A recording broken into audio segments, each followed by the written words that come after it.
આજ રોજ મોરબી જિલ્લાની વાર્ષિક તપાસણી અન્વયે મહેરબાન રેન્જ આઈજીપી રાજકોટ અશોકકુમાર સાહેબ મોરબી જિલ્લામાં પધારેલા છે.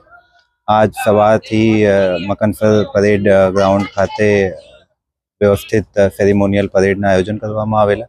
એ પછી તમામ જે પોલીસની ઇવેન્ટો છે એમાં અલગ અલગ પ્લાટૂનોના પાર્ટિસિપેટ કરવામાં આવેલા, જેવા કે ડોગ સ્ક્વોડ, માઉન્ટેડ યુનિટ અને એ પછી બીજા જે બ્રાન્ચેસ દ્વારા જે ડ્રિલની કાર્યવાહી, મોક ડ્રિલની કાર્યવાહી કરવામાં આવી છે એ બધા કાર્યવાહી કરવામાં આવી અને ખૂબ જ સુંદર વ્યવસ્થિત જે પોલીસની ડિસિપ્લિનને દર્શાવતી એક કમ્પ્લીટ પરેડના આયોજન કરવામાં આવેલા.